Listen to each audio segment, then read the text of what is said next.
Buenos días a todos. Agradecemos muy especialmente la presencia del señor expresidente de la República, el doctor Julio María Sanguinetti, secretario general del Comité Ejecutivo Nacional, todos los miembros del Comité Ejecutivo Nacional y demás autoridades. Felicitamos a Agustín Polié, que es uno de los miembros jóvenes del Comité Ejecutivo Nacional, fruto de esas elecciones juveniles que tanto bien nos ha hecho al partido.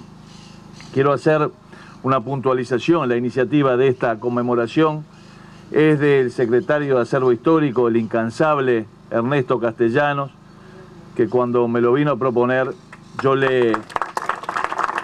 apoyé calurosamente. Mi único mérito es haberlo apoyado en esta y en otras iniciativas tan importantes para el partido. Iniciamos hoy con esta conmemoración un proyecto de destacar y rememorar hechos y hombres que por sus actos, pensamientos y virtudes fueron el arquetipo de nuestro partido. Fueron el ejemplo para las nuevas generaciones. No buscamos utilizar el pasado para provocar enconos o diferencias hoy, o solamente para recordarlos y regodearnos en el recuerdo. Creemos que destacar los hechos, las personas que formaron los principios, la conciencia política y social de nuestro partido y el país es fundamental. No solamente revivir el pasado, sino sacar de él las enseñanzas para el presente y el futuro. Es que las circunstancias, el país, el mundo, son distintas, pero los desafíos como seres humanos que son, las tentaciones, las decisiones, son muchas veces parecidas. Y los grandes principios que seguimos ayer en el partido, sin duda, nos marcan cómo tenemos que caminar hoy. Esos hombres, como César Díaz, como Manuel Freire, como Francisco Tajes, como Eulalio Martínez y muchos más, se enfrentaron a decisiones difíciles, a situaciones políticas difíciles y tomaron decisiones poniendo siempre primero al país y al partido y después sus intereses personales. Quinteros es recordado, y creo que lo va a hacer siempre, como un martirio, como una hecatombe, como una masacre, como la definiera el encargado de negocios de Su Majestad Británica en Buenos Aires en su momento. Pero Quinteros es mucho más que eso. Explica Quinteros muchas cosas que sucedieron después y muchas cosas que sucedieron antes. Quinteros es un cruce de caminos, porque sin Quinteros es difícil entender la cruzada libertadora de Venancio Flores, es difícil de entender el gobierno de Lorenzo Valle, es difícil de entender el quebracho, es difícil de entender el vallismo de José Valle Ordóñez. Porque el vallismo es, sí, justicia social, como muchos se regodean hoy, pero el vallismo es, además de justicia social, república y libertad.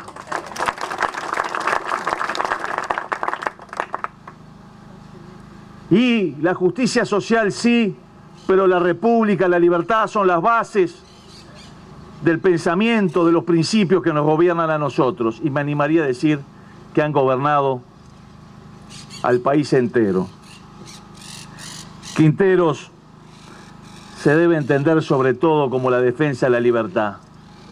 Escribía Mitre en Buenos Aires sobre el Partido de la Libertad Oriental, Partido Colorado, y debemos recordarlo siempre, es el Partido de la Libertad. Quinteros explica también a partir de la Guerra Grande. Quinteros explica también a partir de la Convención Preliminar de Paz de 1828, a partir de la ética de la responsabilidad de Rivera y a través de Rivera, a partir de los principios republicanos y de libertad de José Artigas. Es la esencia de nuestra nacionalidad, no solamente de nuestro partido. República, libertad, justicia social. Hoy leía alguna crónica diciendo que Gabriel Pereira era colorado, lo cual es una verdad, pero verdad media, porque quizás Gabriel Pereira, héroe de la defensa, el entonces presidente, sí era colorado, pero fue electo presidente siendo el candidato de Manuel Oribe, y quienes lo rodearon no fueron, por lo menos cuando ocurre la trágica hecatombe de Quinteros, hombres del Partido Colorado. El Partido Colorado apoyaba a Francisco Agel. Después, cuando Agel no podía ganar, apoyó a Pereira. Puso, como siempre, en los primeros años del gobierno de Pereira, a sus mejores hombres, a Lorenzo Valle, nada más y nada menos, en Hacienda. Pero todos ellos se retiraron del gobierno del señor Pereira cuando empezó a coartar las libertades. Empezó prohibiéndole a la prensa referirse a determinados hechos, coartando la libertad de expresión. Siguió prohibiendo aquella famosa reunión del Club de la Defensa en el Teatro de San Felipe, donde los colorados se iban a reunir, prohibiéndoles, rumbo a las elecciones de noviembre de 1857, el derecho a reunirse. Siguió, luego de eso, deteniendo a responsables de medios de prensa, a ciudadanos colorados, y desterrándolos a Buenos Aires. Destierra a Juan Carlos Gómez, que era bastante bravo con su pluma. Destierra al general César Díaz. Destierra una cantidad de ciudadanos. Y en ese momento, cuando comienzan a afectarse esas libertades, se abandonan, los ciudadanos colorados abandonan el gobierno de Pereira. Y en las elecciones de noviembre de 1857 los colorados se abstienen porque no estaban las garantías dadas, salvo en Minas. Y en Minas el gobierno del señor Pereira anula la elección y manda a realizar una nueva. Se acuñó por quien era una de las personas más cercanas al presidente Pereira aquella frase que ganar cueste lo que cueste. No, no hay que ganar cueste lo que cueste. Hay que respetar la voluntad del pueblo.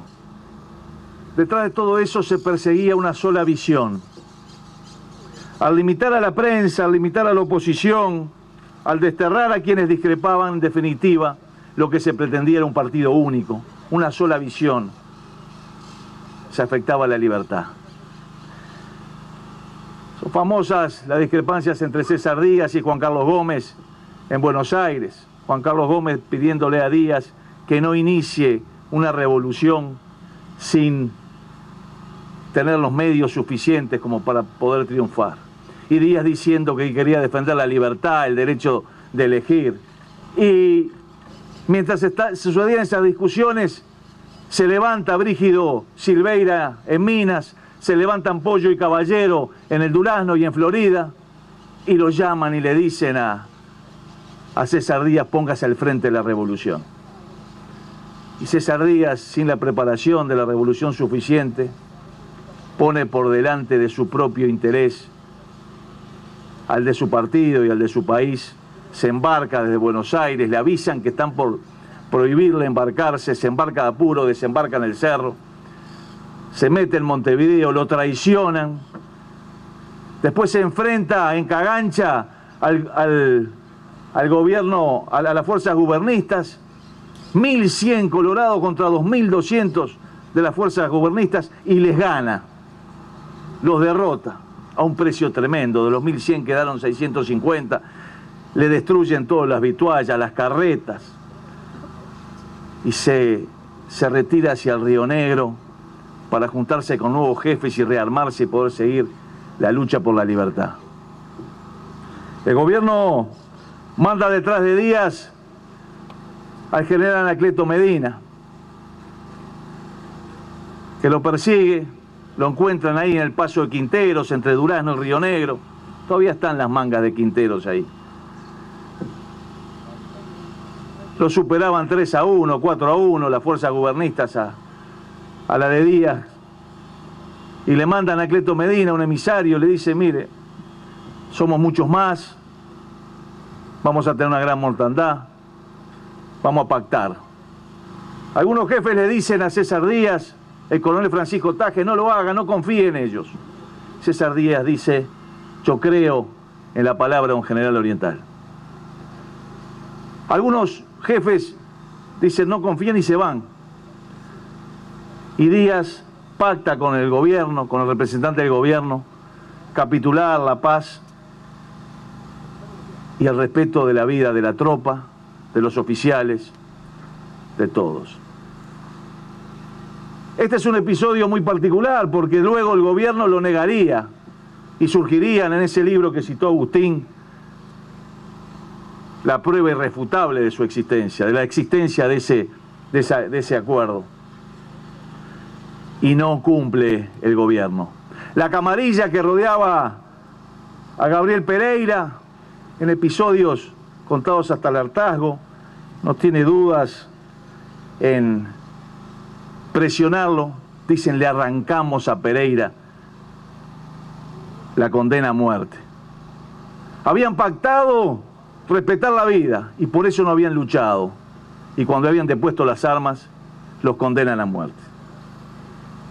Faltando a la palabra, los empiezan a trasladar hacia Montevideo y cuando venían ahí a 2-3 leguas del Durazno, frente a un espinillo, dicen las crónicas, resuelven asesinar, martirizar a César Díaz, a Tajes, a Manuel Freire. ¿Quién era César Díaz, además? El héroe de Caseros. Cuando se derrota a la dictadura rosista en Buenos Aires, el Ejército Grande de Corrientes, Entre Ríos, Uruguay, Brasil, la división oriental estaba dirigida por César Díaz. Para muchos el héroe de esa batalla. Urquiza lo hace general en ese mismo momento. Toma el Palomar de Caseros, en el lugar más álgido de la lucha.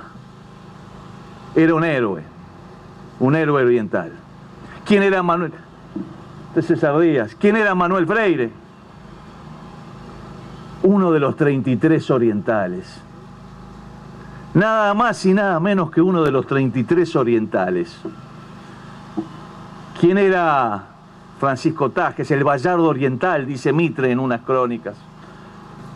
Y desde el gobierno Pereira y su entorno, pese a los reclamos del cuerpo diplomático, pese a los reclamos de la familia de los condenados, lo condenan a muerte y sacan un chasque, rompiendo caballos, dicen los cronistas, a que se cumpla la orden. Y a los 3 días sacan un chasque sin romper caballos, dando la contraorden.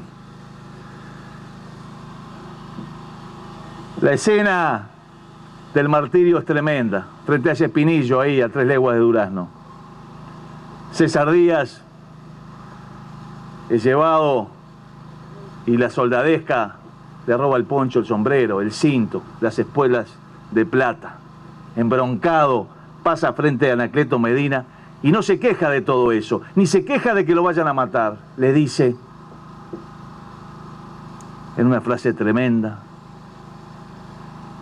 General Medina, ya no vale nada la palabra de un general oriental. Le recrimina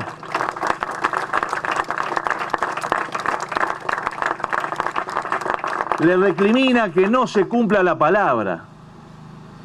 Todavía valía.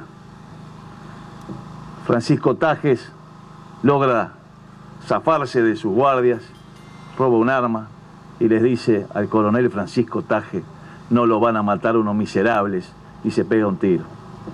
Pese a eso, igual lo fusilan.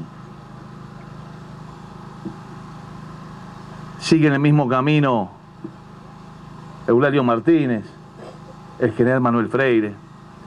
12 jefes, 9 oficiales, 62 tropas, quintados. 68 italianos en el monte del Río Negro, por ser italianos. Y lo peor lo que vino después. El gobierno de Pereira intentó negar que había habido un acuerdo.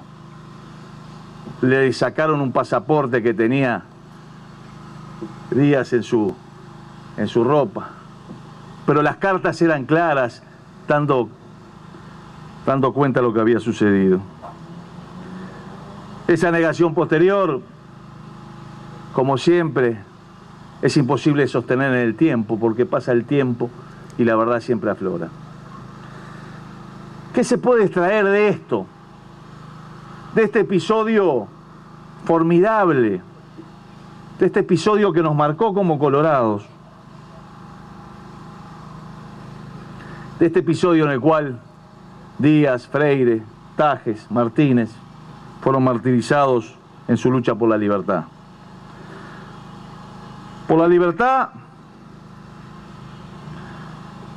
porque la libertad es parte esencial de nuestra colectividad política, de nuestra libertad de expresión, que nos viene desde Artigas, desde el artículo 29 de la Constitución, que está en ella desde el año 1830, que dice que es libre la expresión del pensamiento, sujeta, por cualquier medio, sujeta a la responsabilidad posterior del emisor.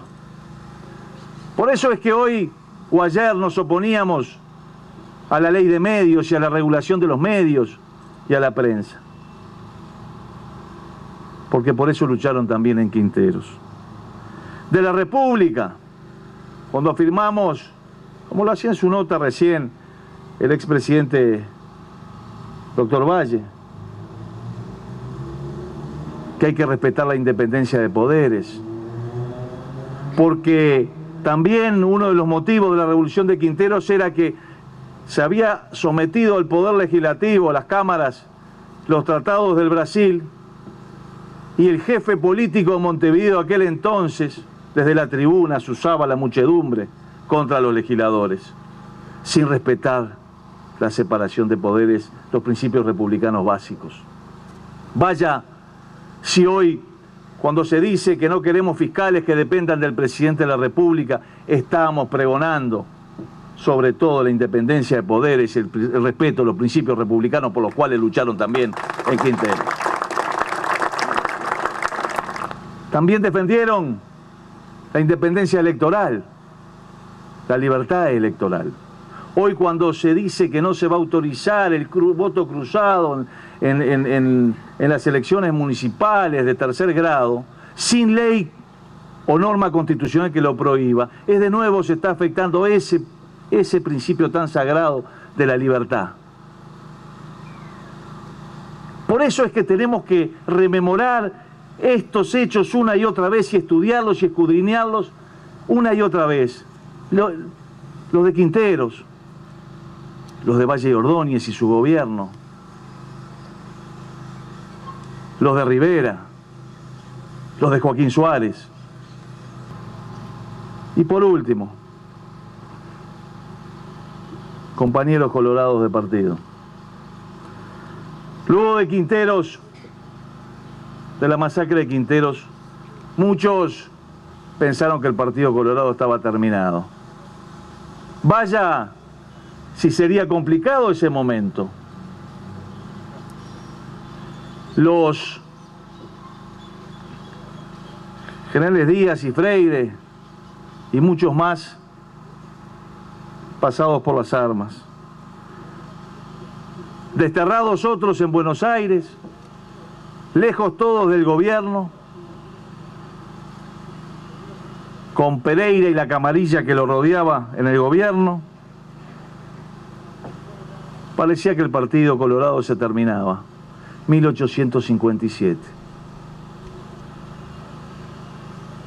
Pero el martirio de Quinteros, la hecatombe de Quinteros,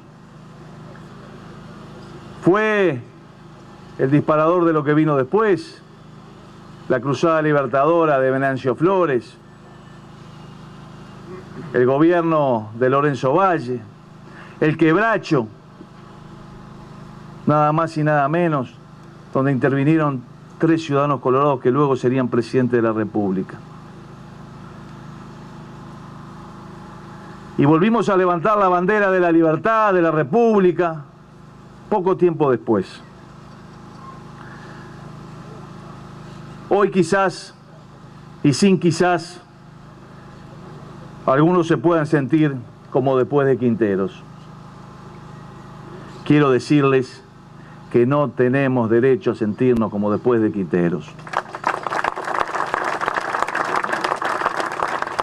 Nadie es más importante que el partido. Cualquier acto de renunciamiento que en lo personal sea necesario, yo estoy dispuesto a hacerlo. Y me conformaré con poder trabajar para recordar a Manuel Freire, a César Díaz y a tantos más que nos marcaron el destino. Honor, gloria y recuerdo a los mártires de Quinteros.